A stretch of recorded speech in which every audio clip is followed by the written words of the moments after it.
Question. Hey Kim, I've been following your videos for some time now. Recently my attitude finally shifted quite a lot, but I have an unresolved conflict. Maybe you can help me.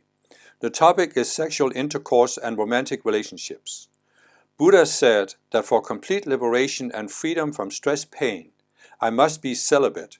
What is your take on celibacy and freedom from suffering and ascension? I'm asking this question because I don't want to give it up, and at the same time, a desire is unpleasant and just makes my life difficult. So I'm looking for nibbana with sex included. Maybe I'm delusional, I don't know yet. Well, I actually have done another video where I talked about whether sex is anti-spiritual. So I recommend you watch that also. But the reason why I wanted to comment on it is that the traditional view in especially Eastern philosophy, but even also in, of course, Christian monasteries, is that you need to abstain from sex in order to reach a higher level of spiritual development. And that is an old-fashioned, obsolete view. It's a view that is understandable given the time when it was given. Because you go back just even a few hundred years, but even go back to the Buddha 2,500 years ago.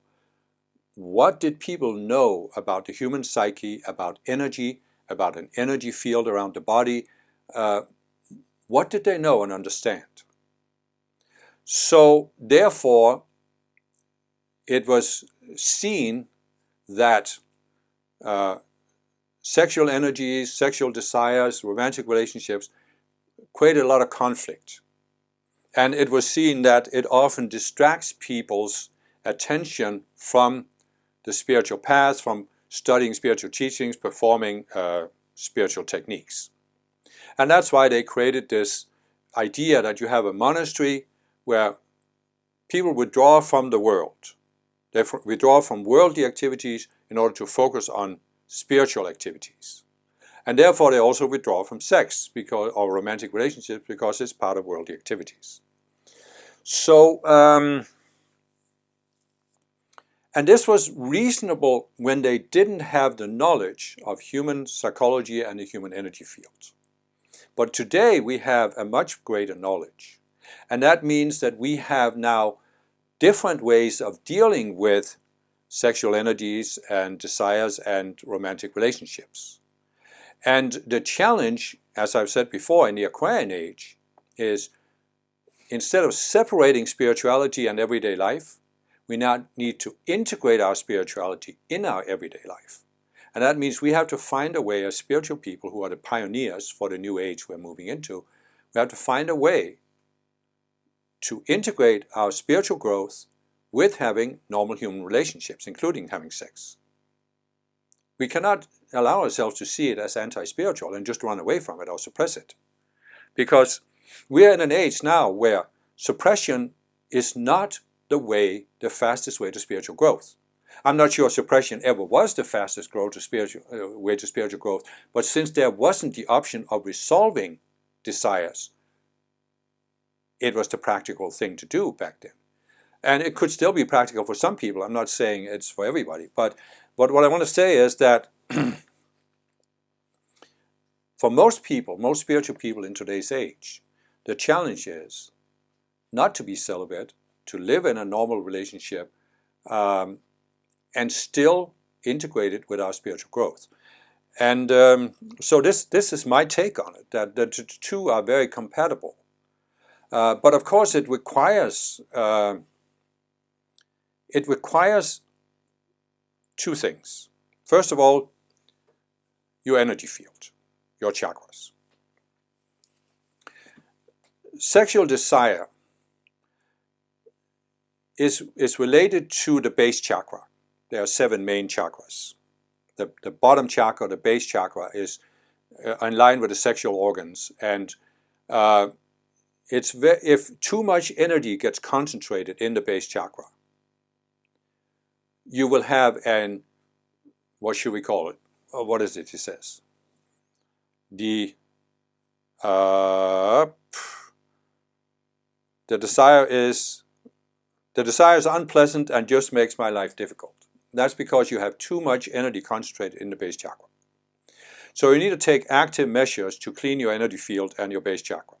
This means, as I see it, the fastest way that I know of is give the decrees and invocation to the Ascended Masters for protection of your energy field, but also give decrees for clearing your base chakra. It can be violet flame, it can be decrees to Mother Mary. She has actually on my website, transcendencetoolbox.com, you can find some decrees for clearing the chakras given by Mother Mary. So you can give calls for that. The Elohim Estrella is also efficient for clearing your base chakra. And so this is one thing. If you reduce the energy, because you have to realize, we live in an age where we are bombarded by the media with all kinds of stuff that is, as they say, sex sells. So you see so much advertising where in subtle ways they are actually projecting sexual images at us. And you can feel this if you're sensitive. You can feel how certain things concentrate energy in your base chakra. And you can quickly learn to sense this. And so obviously you want to avoid this. What I'm saying is, obviously, don't watch porn on your computer, for God's sake, if you want to reduce your sexual desire. But also try to avoid a lot of other things. Try to avoid fantasizing about it. Have sex, but when you're not having sex, why think about it? What's the need? So there's so many other activities on earth, right?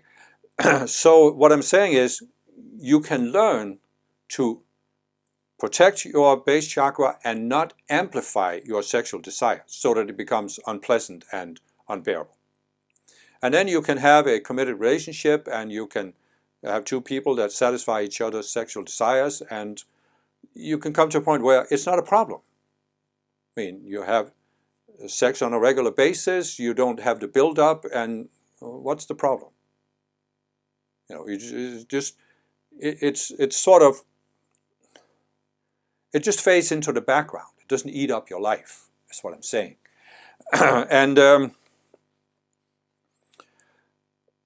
so, the last sentence, I'm looking for nibbana with sex included. Maybe I'm delusional. No, I don't think so. But it requires some work. So I was actually starting to say the first aspect is the energy field. Clear your energy field, protect your energy field. But the second aspect is, of course, the psychology. Look at your attitude to sex. What is your attitude to sex? And realize, as I've said in many videos, we have these subconscious selves that have been created over many past lifetimes. And we have some subconscious selves that want sex all the time. Because a subconscious self that's built on a desire, it can never have enough. To the self, there's no such thing as enough sex or enough money or not enough power or enough ice cream. It doesn't matter what the desire is. To the self, it's an unfulfillable desire. And so you can come to a point where the conscious you sees this, and therefore you look at the self.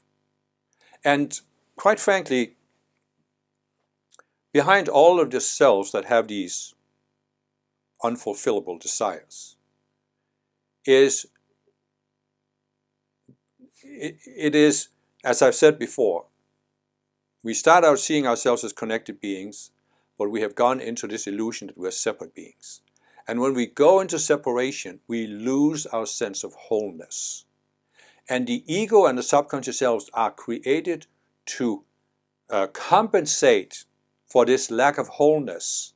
But the only way they can do it is to think that there is something in this world that will fulfill our need for wholeness. But as I've said, the only thing that will fill your need for wholeness is connection with your I am presence, with your higher self.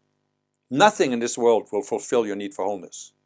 So, sex, you think, oh, if I am so close to another human being, and if I have a sexual orgasm, then I'll feel whole, at least for a few seconds. But it's not the way it is. It's still never enough. So what I'm saying is you have to come to that where you realize I have two options in life. I can spend the rest of my life seeking the fulfillment of these desires that are unfulfillable to begin with. Or I can seek to walk the spiritual path where I transcend these desires and actually attain the wholeness with my higher self by overcoming these subconscious selves. So what I'm saying again is, if you really want to have a life where you can have sex and it's not a problem for you, you need to work on the psychology, overcome these selves, your whole attitude to not only sex but to life in general. And as I think I also said in the other video, you can be celibate and you still haven't overcome these subconscious selves. You're just suppressing them. You are, in other words, creating a bigger spiritual subconscious self to suppress these unwanted sexual desires. And that's just creating more tension in your subconscious mind. So that's why I'm saying we are moving into the age of Aquarius here, where being spiritual does not mean suppressing anything. It means bringing it all out and resolving it. Of course, not all at once, but gradually. That's what spirituality in the New Age is all about. Resolution, not suppression.